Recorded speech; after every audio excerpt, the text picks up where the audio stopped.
Hi, hello, how are you? Thanks for stopping by. Today we're going to talk to some real people about some real things, living real lives, doing real stuff. This is the Working Perspectives Podcast, Weekend Poppin'. I'm Matt Lavelle, accompanied by the Prince of Party, Party Boy Pete McCormick, and the Strong Stem Schwap Game, N-Dub's favorite son, Steve Cabot. Party Boy Pete, how are we doing today, my man? I'm feeling pretty good, Magic. I'm coming off a pretty bad hangover from this weekend, first time in a while, so I'm ready to get started. Nice. Hey, man, you're of an age where those hangovers affect you differently. Oof, yeah, they are. They do. Good. Well, glad to see you toughed it out and made it. Strong Stem Steve Cabot, the king of the hangover. How are you doing, sir? He's doing good right now. He's looking at how to become a boat mechanic because apparently Noah's Ark's coming and everyone's sinking at this time in this area. It's fucking ridiculous. I'm building a boat currently. Yep. And here's the bad news. I hate to be shitty during this, but it's $1,000 a ticket. Cash only. Yeah. I mean, limited slots, you know what I mean? What are you going to do? I mean, eventually that money's not going to matter because the economy's going to collapse because the world's going to be flooded. Yeah. So, if anything, but you have to come on with like kegs of beer and like that. Yeah. Yeah. Stock up on like non-perishables. You know. Send the chick with the canned goods forward. Yeah, the chick with the cans will always go forward. Yeah. You know? See at the very front.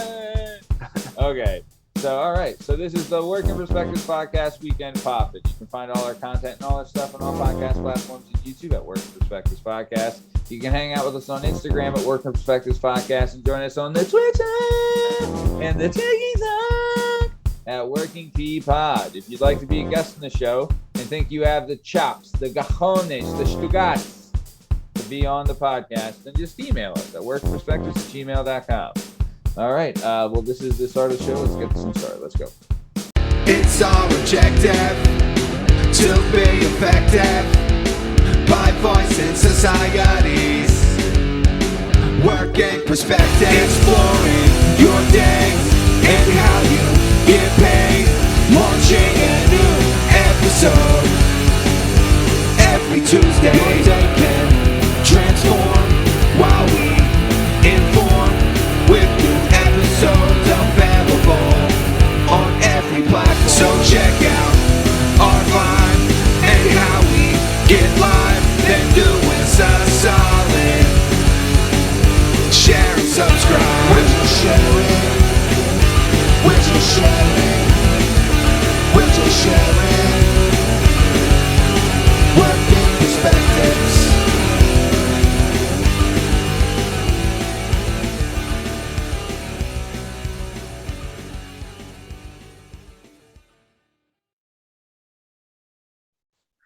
Okay, so this week we aired an episode. It was a landmark episode for the Working Perspectives Podcast. We aired the first ever in-person interview. So for those people listening and watching, usually these interviews are done virtually, right, via Zoom, or we used to use another service that I won't say because I fucking despise it. But we used to use we used to use another service, and we use Zoom now. But everything's done virtually. But the interview we did for the episode this week with Amber Stiner was done in person at the Henzo Gracie PA Academy in the middle of the octagon, in the middle of the gym. And I thought it went really, really well. Really, really good stuff coming out of it as far as like touching a different subject and things like that. What did you think, Party Boy Pete? Yeah, I liked it. The autoimmune stuff is pretty crazy. Yeah. As I said before, I'm going through nursing school now, and it's definitely like an area of medicine that they just don't really know. They're just getting into the genome. So it was interesting how she went through that like an elimination diet just to kind of see like, hey, what's triggering any of this stuff to kind of figure out what you can eat and that. But yeah, interesting stuff. Yeah, I agree. Also, the story she said about like going into the doctor's office after like slipping into a coma and the doctor saying, "What'd you Google today?" If that some dude did that to my wife, like I'm surprised Jordan didn't fucking hit him. That's terrible. I would have been like I understand, someone's trying to lighten the mood, but fucking read the room, guy. What do you think, Strong Stem? On the opposite note of the seriousness, serious stuff and that. But the thing I got out of it too, I didn't know this whole you put the cake in the freezer thing. This thing was like fucking, it was like, a magic trick to me. I know I don't mean who the fuck am I, but Now I know. Dude, I'll tell you what, if you want to like, if you have like a girl you want to get something for, or like if it's like a birthday for your nieces or something, Yeah, dude, yeah. Amber stuff. I've gotten a bunch of different cakes from her for her Amber Ray Cakes on Instagram at Amber Ray Cakes and on Facebook at Amber Ray Cakes. But I've gotten a bunch of stuff from her, and it's like when so one of them was for my baby, the baby shower for my kid, and she had done cupcakes, and I think we got like 200 cupcakes or something like that, and they were all gone like instantly. Like people fucking love, like, and there were several people that came up to me afterwards like, those were the best fucking cupcakes I've ever had, and I was like, wow, all right. And I've had them, and they're pretty fucking good. Pete sadly has never had a cupcake. Yeah, I know, man. I've never had a cupcake.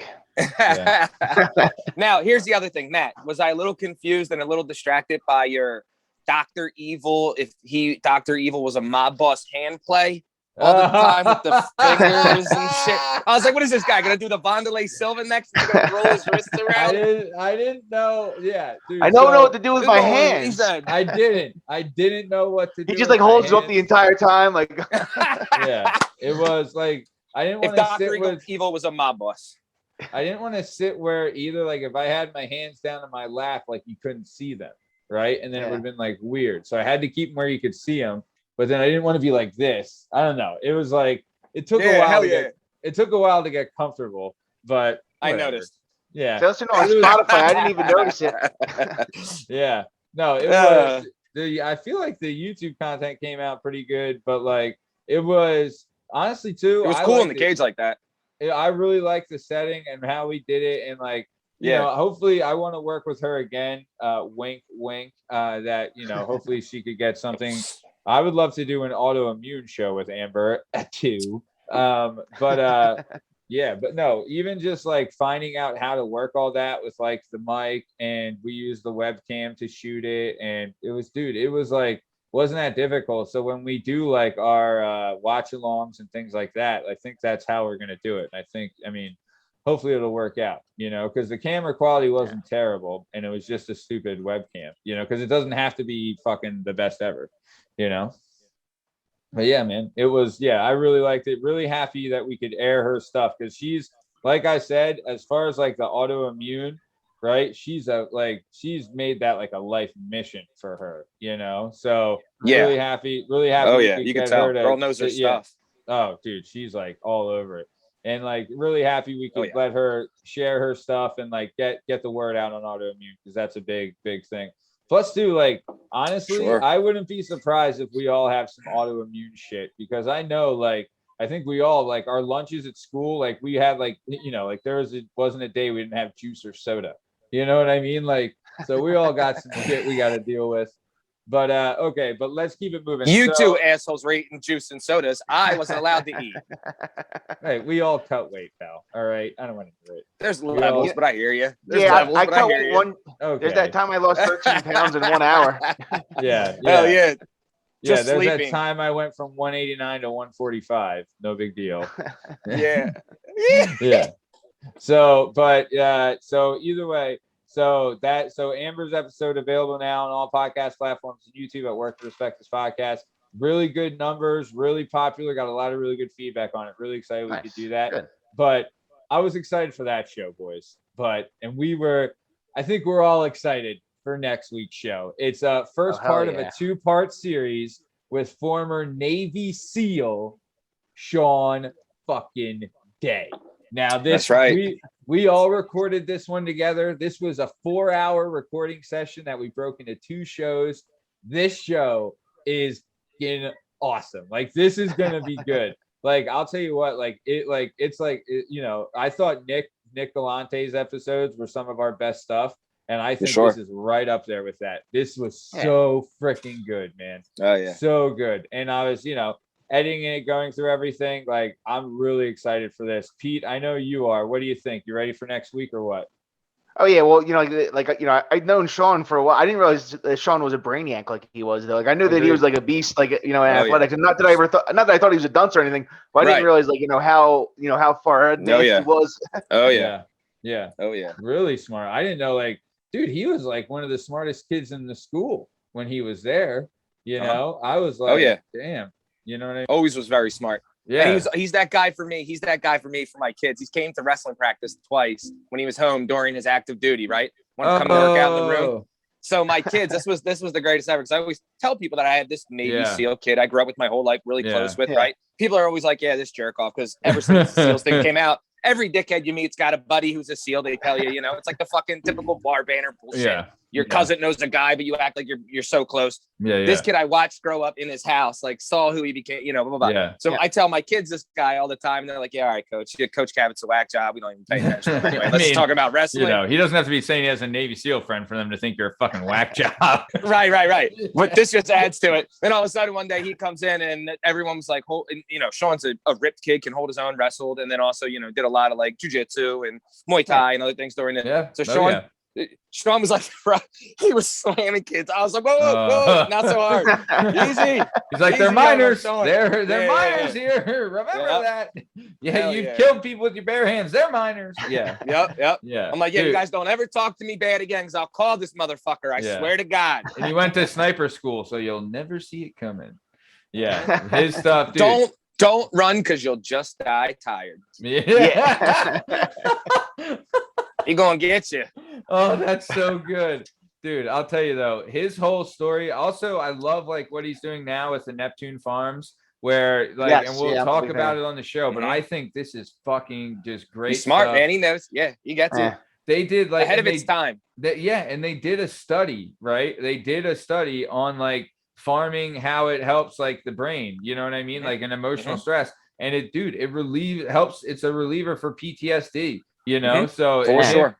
And it's a nonprofit that he's running. Neptune Farms. Will have the link in the description of his episode. But I can't think, you know, like, I mean, like, I think everyone should support that. I think it's a great thing. And it's like, no, you know, self-sustaining too. Yeah.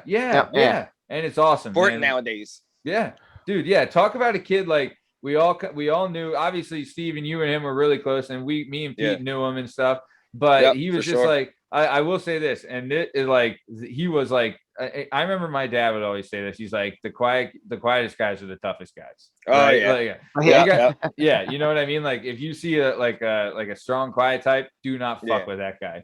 Right, the strong silent type, and that was Sean. Sean is like the most. I mean, from what my experience with him, like just a mild mannered, quiet guy. When he throws in a joke, it's pretty fucking funny. You know what I mean? Yeah. Like, his bluntness too. Like when he was talking about like how when he quit the football team, and the coach was like, you should stick with the football. It'll help you become a SEAL. And he's like, are any of you SEAls? And they're like, no. He's like, so then why would I ask you what it takes to become a SEAL? Sean was always that way too. He had the most direct questions to people to just put you in line. Like, what do you mean? Because I'm not seeing the thing I need. So, all right. Yeah, dude. So funny. Yeah, really good. But no, I'm really excited for people to hear his story. And like, I really want to get the message out there for Neptune Farms. And we go over it in both of his episodes. And just his story of like, dude, he grew up a normal, like, you know, he grew up a kid, working class kid, working class neighborhood. And dude, I'll tell you what, that's something I really envy about him and people like him, that he knew what he wanted to do from the fucking jump. From the jump. You're successful when that happens. Yeah, you're successful when that happens. You find out what you want. I still don't know what the fuck I want to do. Same. You know what I mean? This guy at 6 was like, seal or die, period. Seal or die. Yeah, dude. Like, and like the fact that he's like, and this isn't like now where you can just fucking Google it, right? Like he was going to the library. He read every fucking book you could. When the internet came out, he was researching everything, and this was before Google. And then he would eventually, like, he was at like the tech school, and they had like a police force kind of class gimmick that And there was like it was a guy there that was like a ex-Navy SEAL that ran like Navy SEAL testing or something like that. And he was saying, you know, like that. He used to go to weekends all the time. Dude, work out with these little guy, like mini weekends. Yeah. And dude, 16, 17 years old, right? You know, so he was a SEAL by the time he was like 19, you know what I mean? Or like 20. Right away. So that to me, I'm very envious of someone that knows like what their mission is, what they want to do, what their goal is. Just to also pivot, he's like, well, I retired. All I've ever wanted to be is a Marine or a SEAL. And he's like, well, I guess now it's time to feed the rest of the world. Figure out how to grow these crops a little bit better. Yeah. Now he's like all into agriculture and like a fucking genius at it. Again, I say it all the time. When we had these like wild shit going on earlier a year ago or whatever, I was like, if the infrastructure and the police shit breaks down and shit gets wild, I'm getting all my friends and family that I love, and I'm moving out to Arizona with a guy who knows how to farm and was also a sniper in the SEAL teams. Yeah. So he's going to teach us how to work a perimeter, and he's also going to make all the food. We'll be fine. We'll be all right. Yeah. Sean Day will be Jesus in 2,000 years. Let's worship him and spread the word. And next thing you know, President of the New World, Sean Day. Yeah. Hell yeah. I'm for it. Let's go. Also, I did. You ever see that movie, The Postman? He's like Kevin yeah. Dude, I'll tell you. Go bird walking a little bit. Postman. So there was Postman and Waterworld, and I think another movie was like a string of shit movies that Kevin Costner got. I love them all. They all got shitty reviews. I thought they were great. I love them, man. I still watch them anytime it's on, man. Right. But they're like dope. They're like good shitty movies, right? Yeah, I agree. Right. But he got to do all that because he did The Bodyguard, right? Like he had Bull Durham. He had Whitney Houston. Oh, all right. He had Bull Durham, he had Field of Dreams, he had Dances with Wolves, he had all these things, right? Dances with Wolves, that shit was overrated. I would agree. Yeah, a little too long, not enough. Yeah, fighting. Exactly. Yeah. What is going on? I don't need to see you pet these dogs for an hour. Yeah, him running around naked all the place. Yeah, I'm with you. Field of Dreams was fucking great. Legend. Yeah. That's a winner. Yeah. But he does The Bodyguard. Then he could just make whatever fucking movie he wanted, and that's what he did. And he made. Then he got goofy. Oh yeah, dude. I'll tell you what. I love Kevin Costner. Did you ever see the movie Tin Cup? Hell yeah, Matt, I fucking love that movie. Tin Cup's fantastic. There was one that came out on Netflix about Bonnie and Clyde, like the Texas Ranger that hunted him down, and Kevin Costner played. Yeah. It's him and Woody. Woody Harrelson is the other guy who's so fucking good. Yes, so good. Yep, probably the best Netflix original movie I ever saw. Dude, that was a great fucking movie. Woody Harrelson kills it. Kevin, they're just like the baddest fucking dudes. You know what I mean? Yeah. Like these old school badasses. The one scene where Woody Harrelson beats the shit out of the guy in the bathroom, and he's like, "I'm a Texas Ranger, motherfucker." You know, I was like, "That's fucking badass." No, yeah, you're right, dude. Yeah. That's it. The Highwayman. Oh yeah, for sure. So definitely check that out. But yeah, like we were saying, Sean Day episode will be available next week on all podcast platforms and YouTube at Work Perspectives Podcast. Super fucking excited for this one. It's the first part of a 2-part series, so let's get ready for that. Also, boys, all right, we have to talk about this. It's coming around the corner. October 2nd is almost here. All right. Oh man, have you been training? I've been training. I've been. Wait, what's that? What is that? Is that when? What is that? Is that when Tom then runs the whole thing and we're technically? I'm just asking. I mean, I'm not on again. I'm in the middle. I'm just asking a question. I didn't know it was a question, not a statement. Technically, as of right now, he owns the rights to this show, the Working Perspectives Podcast, and all entities incumbent with the Working Perspectives Podcast. He owned the rights to the show. He owns 51% of it, right? Because he bought Shakes and he bought, like, we had a 2%. He owns the Shakes half, Shakes former half, and then we had an incumbent 2% for the LLC, which he now owns, right? So so he owns all of that, which means he's the majority owner of the Working Perspectives Podcast. Hell yeah! When am I stocking it? When I hopefully eventually, when I win, right, then I will become the majority owner of the Working Perspectives Podcast and all incumbents within the Working Perspectives Podcast sphere. And honestly, I see bigger and better things. This will be where I want to branch out to more than just these 2 shows. I have other shows in line, and we're going to make this a whole channel, you know, because we got to get the strong stem word out there. You know what I mean? Strong stem just can't be held to one show. He's not a one show guy. He's not a one show guy. We got to showcase the strongest of stems. Mm-hmm. Right, party boy? Hell yeah. All right. So I did want to say this. We'll talk about it on the show, on Sean Day's episode. But we talk about we go into a little bit about his brother Mike, right? Yeah. I got Mike's book. Holy fucking nuts, right? Shit. Perfectly Wounded by Mike Day. It's available. One of the on, craziest stories ever.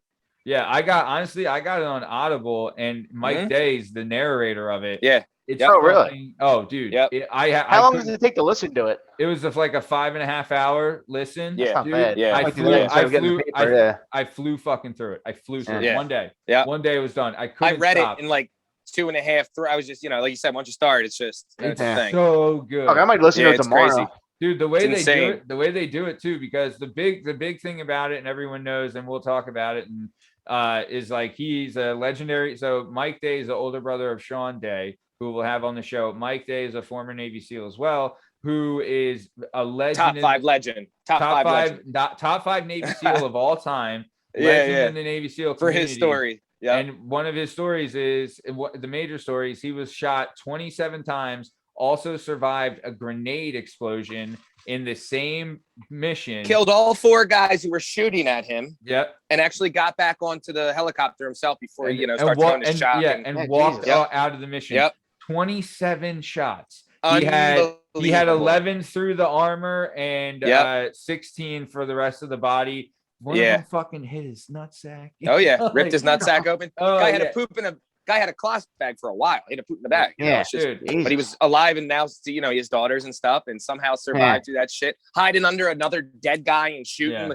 Just shit that would only be in a goddamn movie. If someone told you, you'd be like, "That's a lie. That never happened." Dude. I used another person as a shield. Like, Yeah, Well, insane. Well, He did. so he did say this. So when they were examining him after the grenade blast, he was like out of it. He was out. He's unconscious for a little bit. And then when they examined him, it had shown that he was shot in the back, like up the back, right?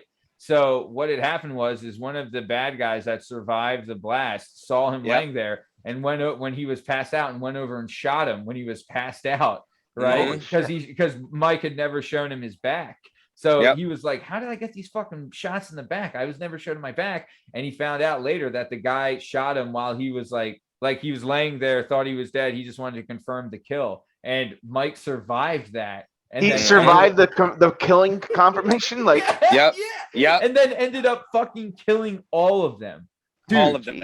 Himself. And that was after his main rifle got shot out of his hands. Yes. And he had to use his side weapon, and then his side weapon got shot while he was using it.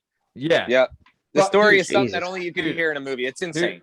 Dude, like I said, I could, and like that is a very interesting part of his journey. But one of his main kind of things that he talks about in the book is that he built up his resiliency, right? Throughout his life.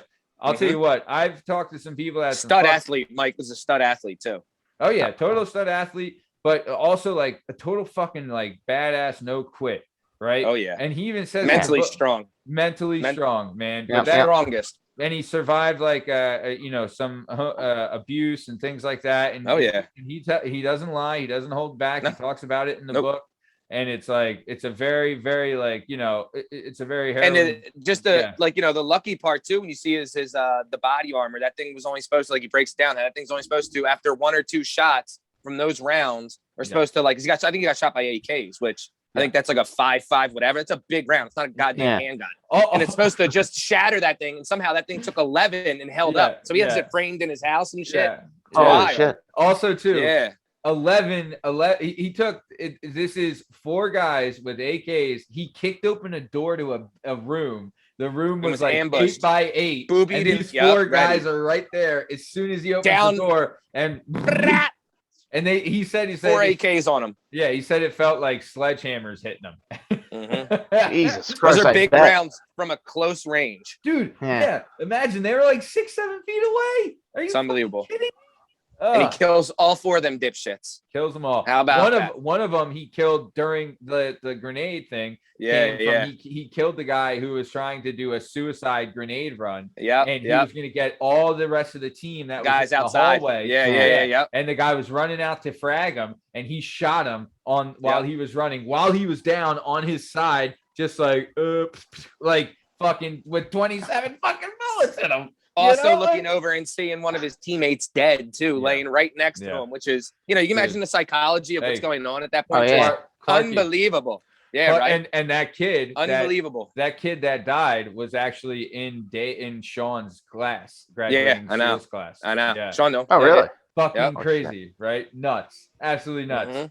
But yeah, That's how small that community is. That's why that community is the smallest. Dude, 70, Yeah. they have a 7, like sometimes higher, but they average 70% drop rate for all SEALs yeah. classes. Yep. You know, I mean, Yep. dude, I was growing up to be like, the SEALs, fuck them, like Rangers are better, Of course, right? Of course, But rightfully so. Rightfully so. But fucking Your old man should do that. Right, but fucking respect, like SEALs. Oh yeah, like, of course. They say that respect. playfully. Yeah, Playfully, exactly. they say that. You know? Exactly.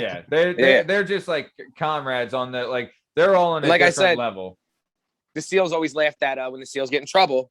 Usually the Rangers come and get them. Like for what was the movie with the 4 guys? What's it called? Lone Survivor. Yeah. Was that Red Hawk or whatever? Red Hawk. Yeah. So that mission, of course, Rangers come in to get them. That's who comes in. So that's the ongoing joke between them is, when you SEALs go into some wild shit and fuck up, who comes get you? Nick, We gotta come get you. I'll tell you, We gotta come get you. Nick couldn't sing their Rangers praises highly enough. Nick. So did this. Yeah. So like this. Yeah. Of course. Yeah. I mean, like, they're the rescue guys, man. They're there to get you. They don't go out there to fuck. They get you. Yeah. They save you. I mean, all those crews, are the top of the food chain. Yeah. Right? Exactly. Also, I wish we would have talked about this more, but Sean trained at Delta Force, which is like, dude, the best of the best. I didn't even know that was a real thing. I thought that was just from the movies. Dude, like, do you remember? Force, you know what it makes There's me Delta think about? Force and Team 6. Those are the two. Like, SEAL Team. Those 6. are the two. Yeah, and Delta Force. Recon Force Company. Yeah, all those are like elite of the elite.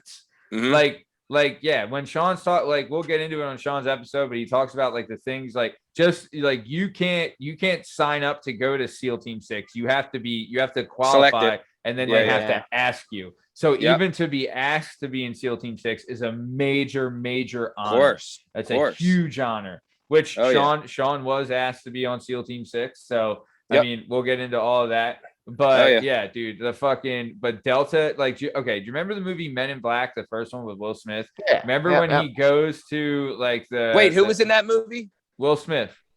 Did I ever see it? What the fuck are you talking about? Have you ever seen it? Of course I have. Keep going. You dumbass motherfucker.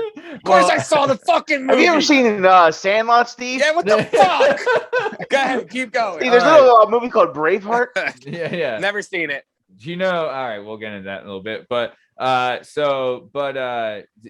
scene where they're like taking the test and they had a different member from every branch of the military. Yep. I feel like that's sick. Delta, because it's like those are the best of the best from every the best of the best from every branch of the military. Could you imagine like the best Marine recon guy, the best SEAL, the best Rangers, like fucking A, man. Dude, and then he also talked about the I didn't know about this, the paramedic jumpers, right? No. So those guys, we were about to say, the Air Force guys get no love. Like Sean said, these might be the baddest ass of the baddest ass that people never hear about. These Air Force Special Forces guys. Yeah. That's what Sean was saying. I was like, I never even heard of this shit either. I was like, no. You'd think he would shit on him, but he was like, the paramedic jumpers. These guys are beasts. Oh, he was, Which everyone will hear more about it next week on all podcast platforms and YouTube when we air the Sean Day episode. But if I will say this, if you haven't done the Mike Day book, it's Mike Day. Perfectly Wounded is the name of the book, and it's Mike Day is the Navy SEAL that it's about. Honestly, I'll tell you this. And I was talking to Sean about it. Like, I was like, hey, man, I started your brother's book and I'm almost fucking done. And I started it today. And he was like, I'll tell you, I think what he said, he's like, he got dealt a real shit sandwich. So I makes it like, you can't complain about anything after you see the shit sandwich he got. I was like, you're fucking right. Dude, right. But dude, talk about Sean Day doing North Wales proud. Stand up, little North Wales. Sean Day. North Wales got a Navy SEAL. Hey, man. Dude, fuck yeah, they do. I'll tell you, man. I can't. Yeah, really excited to get his stuff out there. Speaking of, I do want to say this. Speaking of Mel Gibson, you said Braveheart. I listened to a thing today, a podcast, a 10-ish podcast, great show. If you haven't checked it out, but they did a top 10 list, and it's top 10 highest grossing Mel Gibson movies, right? Highest grossing Mel Gibson movies, and Braveheart isn't even in the top 10. I think it's like number 13 or something. Well, it's because it's rated R, right? R-rated Yeah, movies yeah. never make as much money. But it was True. it was a True. 5 Academy Awards. Yeah. It won Yeah. 5 Oh, Academy yeah. Awards, including Best Picture. Dude, Right? I remember it was one of the first movies that like ABC showed without commercials. There was like this big thing, like Sunday night we're showing Braveheart uncut. Yeah. Like, what? Oh yeah. Dude, I remember This shit was a banger. Oh, it's the Braveheart best. slaps. Dude, the best. Like the battle scenes, revolutionary, right? Like when the first time you saw those battle scenes, they were fucking game changers. Because they were like this, everyone tried to copy big money big money set, the first real big money set. Oh yeah, they got in like a lot of trouble because they killed like a bunch of horses or something. You know what I mean? Holy shit, like, really? I don't know if they killed them, but I think they got in trouble for died in like filming or some shit, or were like yeah. using them. I don't know. Stop it. Or was like, this some Fugazi Peter shit where they were like, he was riding a horse. I'm like, no shit, that's what you do. You think he fucking cares? Dude, don't mess with Big Horse. Big Horse does not fuck around. I remember there was a show on HBO. I think it was called like Lucky or something like that. Yeah. And they shut it down. Like Big Horse shut it down because of like they were showing like I think 3 horses died. Yeah, like the horses were dying during because like if a horse like falls in a race and breaks his leg, it's automatically. They got it. So, yeah. So I'm not laughing at that. I mean, but you know, Big Horse. Peters. I don't mind. It's a dumb horse. What do you think? All right, what do you think? Both, what do you think was Mel Gibson's #1 grossing movie of all time? And with him as an actor, I know it. Oh, easily. It's got to be it's got to be him. And what's his name? And what's it? Not Lethal Weapon. No, wasn't Lethal Weapon, right? Pocahontas. Pocahontas. No, Pocahontas is close. Oh, really? It wasn't Pocahontas. Pocahontas is close. I think Pocahontas is 2. Lethal Weapon is not. I think Lethal Weapon 2 is number 3. Because it came out in the 80s. That's why it came out so long. Oh, is it the Christ movie? No, well, that doesn't. That would have been, but it doesn't count because he directed it. He didn't. See, in Lion King, he wasn't starred. He didn't start. No, he wasn't in Lion King. So here's a fun fact, right? So Disney was making Pocahontas and Lion King at the same time, right? And the artist, right, the big artist at Disney, like didn't focus on Lion King at all and put all their attention on Pocahontas because they thought Pocahontas was going to be the bigger hit. And just fucked up. They fucked up because Lion King is probably the #1 Disney movie of all time. Hell yeah, it still has kids captivated. I see old broads going to the play on Broadway. Oh. Like, no. You could be a grandmom or a 3-year-old, and you fucks with Lion King. Hey, everyone's that spans 80 years. Yeah, everyone's a Hakuna Matata, brother. You know what I'm saying? Damn right. Well, and Rafiki was the man. Like, he's just the smartest at any bar you're ever at. There's just always like hanging out, calling you an asshole. Yeah. No, you're, dude. Yeah. Yeah, you're fucking Rafiki. Guy's the man. So no, you're But so Mel Gibson's #1 grossing movie as an actor, right, is Signs with fuck out of here. Really? Yeah. There's a big. Did they hit. film that in Philly? No, they didn't. See, film Signs is one of those. Bucks County. That's it. In Bucks County, That's right. Yeah. I knew it was somewhere around here. M. Night Shyamalan does everything around here. Yeah, but Signs is one of those movies like where when I first saw it, I liked it up until the ending because the ending was so dumb. So stupid. Yeah. I just wasted Everything 2 hours for this bullshit. Swing away, right? Yeah, exactly. But it's like, you're on a planet that's like 90% water. Like, what the fuck did you think was going to happen? Like, it wasn't going to rain. Yeah. Right. Come on. Yeah. I'll tell you, it was like really good at first. You know what I mean? Yeah. Like the crop circles, and you don't know what's going on, and where's these aliens, and like the one scene where they had the one scene where they had like the birthday party in Mexico City, and they showed like on the camera, and everyone freaking out. Like, dude, Joaquin Phoenix was in it. Did a really good job. One of the Culkin brothers was in it. A young Abigail Breslin. How about the dickheads way ahead of their time with the fucking Blair Witch Project where they duped everybody? That stupid camcorder had no overhead and it made a gazillion dollars over the worst fucking movie ever. I would love it. So stupid. Oh, dude. I mean, when people thought it was real, it was a little spooky, I guess. But no, it was so stupid. Dude, and what's that came out when I was at Pembroke, I think in 9th grade, and I went into like Mr. Catagnis's class. Do you remember Mr. Catagnis? Hell yeah, Mr. Catagnis. This dude was like old and crazy, and like he just kept asking him, he was like, "Did you like the Blair?" He's like, "Do you like the Blair Witch Project, or are you actually a smart person?" Just like over and over to all the kids. I remember That shit had kids terrified. Yeah. Oh, dude, that shit. The first time, like at the very end, where the dude's like standing in the corner with his head down, and they drop the camera. Like, come on, that fucking like, dude, that got people. Like. Oh yeah. People were like, they fucking zero overhead and the worst cinematography or however the fuck you say it on the planet Earth. That movie was gave you goddamn motion sickness. My man moved around so much. But it was it was also like the first movie that did like what they call like guerrilla marketing, where they would set up like websites to make it seem like it was real. It's like, hey, we're looking for these two kids coming. Really? Like, I didn't know that. Yeah, all kinds of stuff. Oh, dude. They earned their fucking money. I wonder if anyone ever anyone ever from that film did anything after that. Yeah, I would love it. No, they probably banged whores and did drugs until they ran out of money. I would love it if like the producer of that movie. Now they're on I Love the 90s. Yeah. Yeah, but dude, that movie, because like it was so tough to watch, but then it really did fucking hook you. Like you were like, oh fuck, you know. Yep.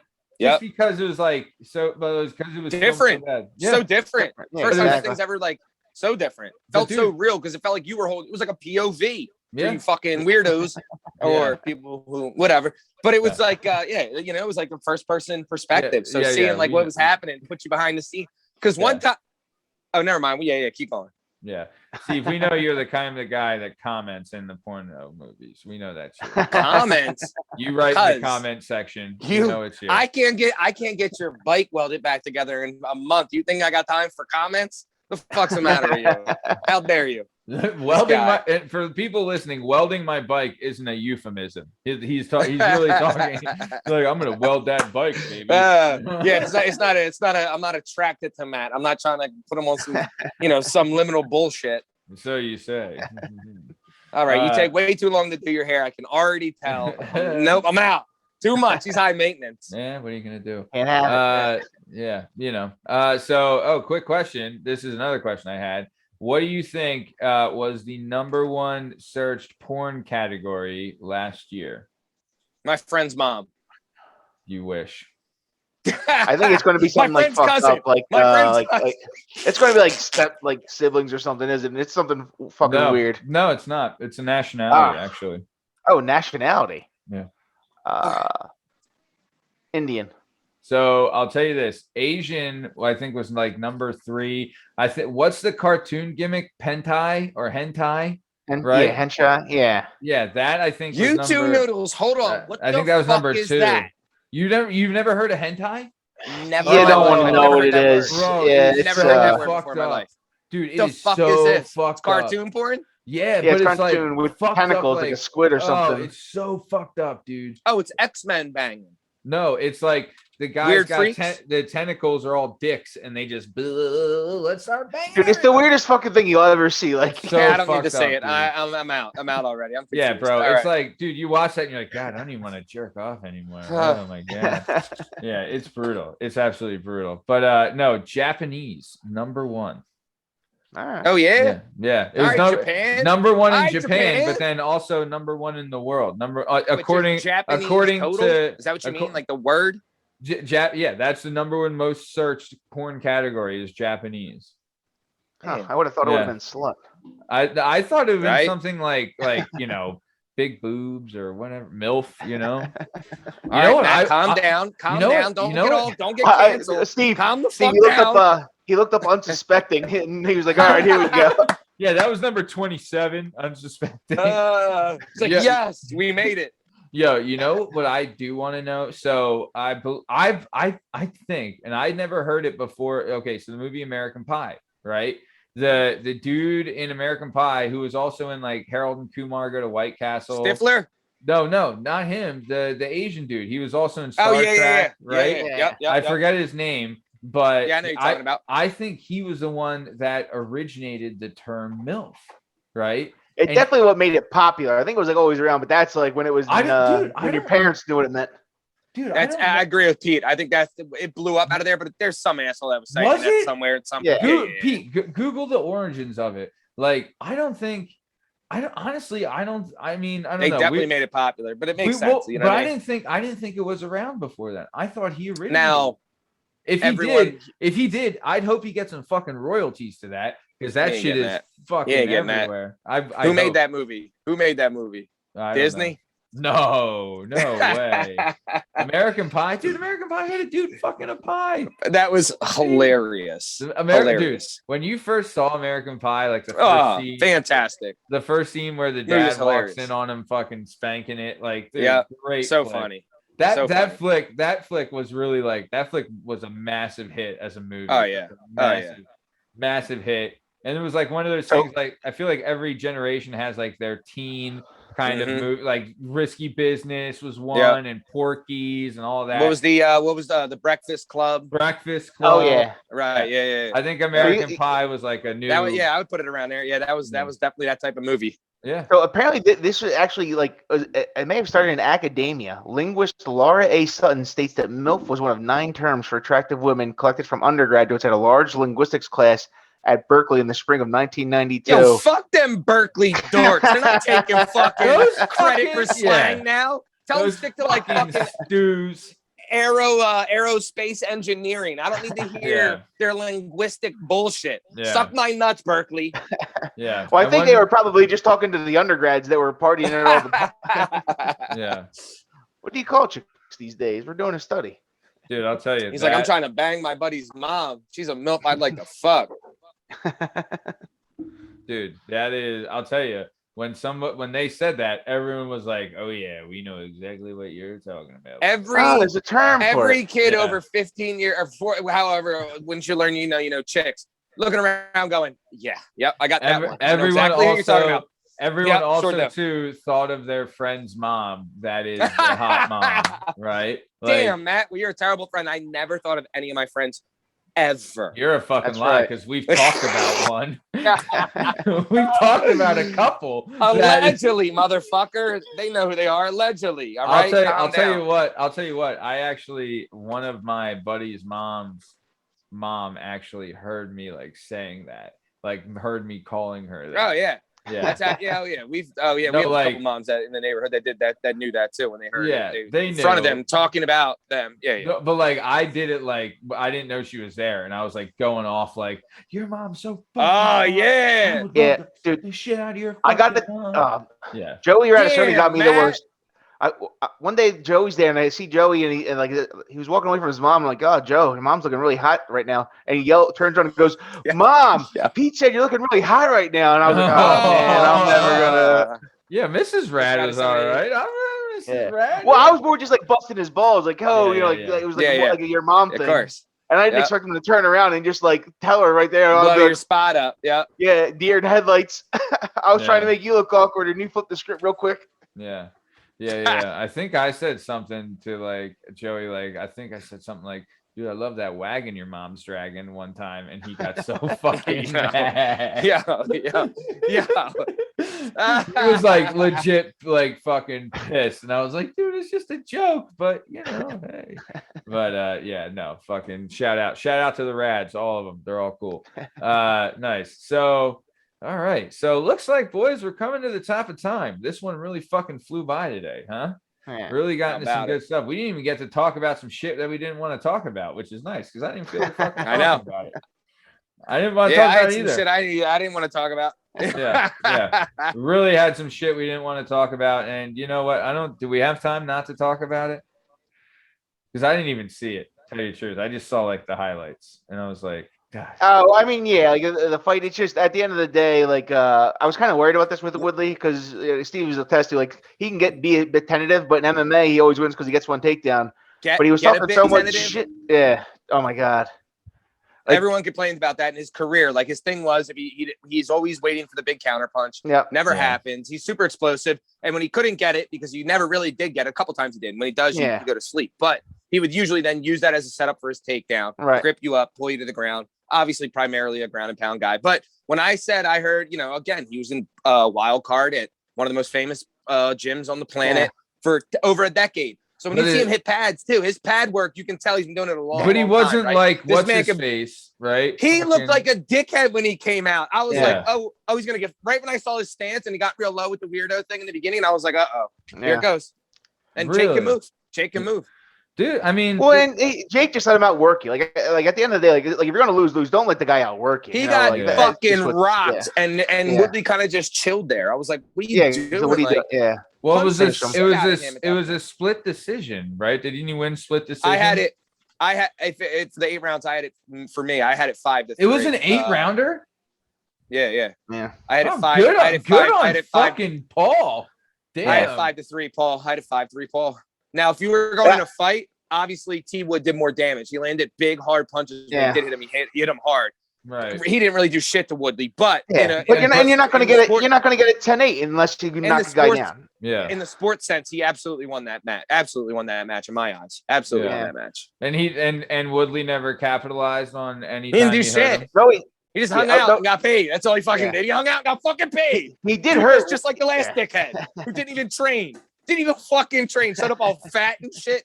Right when I saw fucking Ben Askren take his shirt off to get weighed in, I was like, "Oh my god!" Well, Woodley looked a lot better. Like looked fantastic. But like he shredded. But he also he could have won. Like it's not like he didn't lose because of lack of a talent. I don't know what he didn't do anything. He didn't he didn't even throw any punches for the first 3 fucking rounds. It was like 5 punches a round. Do you think he was worried about the rounds? Do you think he was worried about the conditioning? Or just no, I think he's worried about his shit. He has been KO'd before. I think he was. I agree. So he's got the end of his career had some KOs to it, and he's like his chin was never a question until late in his career. So you know what that means? I guarantee that means that Askren probably told him like the kid's got legit heat. He can crack. Everyone's been saying he's kicking crack. Yeah. Now he didn't look like he really could. He had great footwork. He did hit him with some hard punches, and Woodley took him no problem. That's a 5-time world champ that took those punches. Right. People say, yeah, of course he can crack. They say he can crack. Yeah, that's fucking legit. So then, if he came out there that tentative, then that means that Askren got in his head like this fucking bang. Yeah, but he's like the thing is the thing is he's always been like this. Like the Wonderboy Thompson fight, he didn't. He like the most boring but fight at least then. And the thing is, like, he was able to win that because he got a couple of takedowns. He hit him a couple times, hard hits too. Yeah. But he's always been tentative with like good strikers that are long. Really? Huh. All right. Well, I guess and they're the not other thing rematch, on that, right? No, he wants to, but I don't think that nobody wants to see it. Yeah. The thing I did see was I was kind of behind Fury's little brother, this Tommy Fury guy, right? Really good looking guy, 7-0 boxer, right? Yeah. He's the greatest. He's the heavyweight champion of the world's little half brother, blah, blah, blah. This little kid gypsy stinks, and he's been talking shit about the Pauls, like they have a beef together. Yeah. Oh, Jake Paul beat the shit out of this kid. This kid's not that good at all. He fought a guy who was 5'6", right? Yep. And he's an MMA guy, so he trains that. I just listened to the Fight Companion with Brendan Schaub and Rampage Jackson, all these guys. Really good show. And he trains with Rampage. So Rampage knows him. He said they were like calling him T-Rex arms. So the guy was 5'6", fighting Tommy, who's 6'1", at 180 pounds, and he was an MMA guy. And Tommy couldn't do shit with him really. He was an MMA guy on a losing streak. I think he lost his last 4 fights. When was this? The undercard. Oh, it was on. So the Tommy dude was on the undercard of this fight. Yes. Oh, Tyson Fury's little half brother. So who thinks he's a professional boxer is not good at all. He's absolutely. So well, we can tell Paul would beat him. One looks like a giant ogre. Oh my god, one looks like a giant ogre, and he's the best fighter in the world at heavyweight boxing. He's slicker than fuck. The younger one looks like a goddamn Gucci model, shredded, but can't throw hands at all. He fucking sucks. We could tell where one got the talent, the other got the looks. Like it, it is what it is. Jake Paul beat the shit out of him. Fucking Tyson definitely didn't get the looks. Not at all. Not at all. Talent came from mom, not dad. Right? Because they got I'll tell you. Yeah, but hey man. I mean, I would love to see like him and Gabriel Rosado get into a beef, and Gabriel Rosado just get in there and fucking let him have it. I think that'd be a great one. He wouldn't fight him. No, I don't think Paul would fight Gabriel Rosado. Those kids are smart. Oh, who said he would fight both? That hasn't happened yet. Who? The De La Hoya versus. That hasn't happened yet, but Bellator's already calling out the Paul brothers, saying that he'll fight both in the same night. They were talking about Rogan, and then we're talking about trying to see if they get old ass Anderson Silva in there. People were like, "Yo, he just beat the shit out of Julio Cesar Chavez Jr." And again, he's not like a superstar, but he's 50-4 and a world champion in boxing. Dude, he's the greatest boxer ever. Julio Cesar Junior's Chavez still good. Jr. Oh, dude, He has all the talent. He just doesn't train hard. He would, if he wasn't so lazy, like legendary non-trader. Yeah, he beat Andy Lee. Andy Lee is a fucking world-class ridiculous. Yes, champion. yes, and he was a world Cesar champion. Chavez beat him. Yeah, Julio Cesar Chavez Jr. beat him. He was like, and Andy and Silver just beat the shit out of him. Beat the shit out of him in that boxing match. He couldn't touch him or what? Beat the shit. The Spider beat the shit out of Chavez. Damn. See, I forgot to bring up the other one too. Did you see Sabatini's fight? Pat Sabatini in UFC? Yeah. Holy shit, and Petrosky won. You see Petrosky was on that card? I didn't see the Petrosky. Fucked this guy up. He was on the main card, Petrosky. Yo, Sabatini broke the dude's fucking ankle or snapped his goddamn leg off his body. So this guy right off the bat catches Sabatini on the chin, puts him on Clear Street. He goes takes his back everything. Sabatini survives, gets out of full mount, gets into 50-50, and then just straight. What the fuck did he do? The guy, he had an ankle lock. The guy had a knee bar on him or an ankle lock. A foot toe or something. Yeah. A toe hold. Yeah, and he was cranking Sabatini's. He grabbed the fucking heel hook and ripped this guy's fucking leg off his body. Yeah. You guys screamed. The whole fight was like a minute long, just like crazy, like action the entire time. It was like ripped his fucking leg off. Damn. Yeah. Damn. Nice. And then Andre Petrosky had a war, and in the third round in the main card, another local kid grabbed the guy and put him in after he took him down. He's state runner-up and state third place in high school. Took the guy down, great double leg, grabbed his arm, pulled it across this way so he couldn't like defend his face on the ground. Just elbowed the shit out of him to the rest stopped him. So Daniel Gracie's in North Philly. 2 guys on that card. Both guys stopped their guys. Nice. They were living in EFC or whatever it is, Evolution Fight Club. Yeah. On Kensington Ave. Those two, him and Daniel, are the 2 guys that like coach some guys. So they were both there. Nice. Philly stand up for that big fucking card. Nice, man. Dude, I was I joined the gym that Sabatini and Felder were fighting it. No, this was another one. What the fuck was it called? Like Gaddis fighting or whatever. Yeah. And then I was there for 1 week and they all quit and left for another team. I'm like, oh, this is great. I made a great choice. Yeah. We're coming to the top of time. So before we get out of here, Party Boy Pete, is there anything you want to say to the legions of your adoring fans before we get out of here? Yeah, I survived this goddamn tornado. This shit is fucking crazy. It is. Yeah, I am. I'll tell you this. This is when I'm kind of happy to live in a row home and not one of those like plastic development homes. You know what I mean? Like I'm hoping. Yeah, I got bricks on top of me. Although if they fall in, then I'm fucked. But hey, I mean, it would take a lot for that to happen, though. Yeah, exactly. You know what I mean? Like the tornado. You don't want the corner row home. You want that middle row home. Yeah, that's it. Yeah. I'm surrounded by bricks, and I'm not. You know, hopefully it's okay. Right, yeah. But what about you, Strong Sam? Anything to say to your legion of adoring onlookers? I fucking sure do. In honor of my boy on the next episode. You wait right fucking there.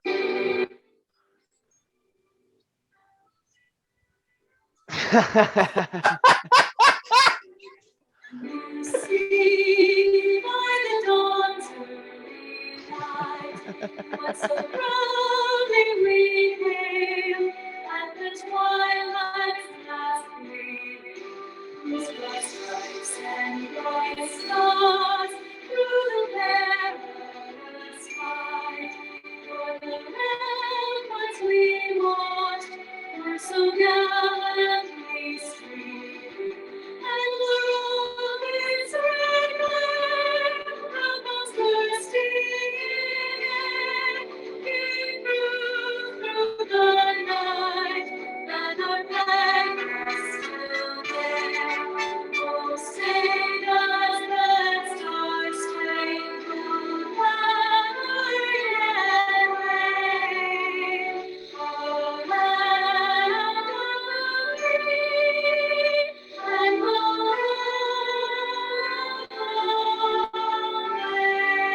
Wow. Fucking wow. All right. Well, that's been another episode of the Working Perspectives Podcast, Weekend Poppin'.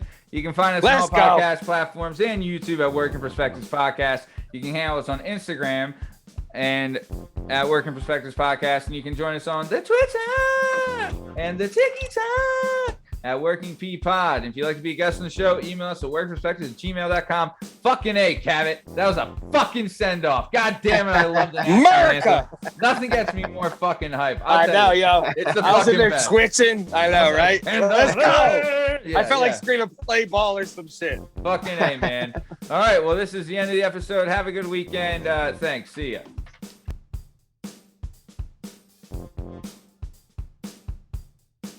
It's our objective to be effective by voicing societies. Working perspective, exploring your day and how you get paid. Launching a new episode every Tuesday.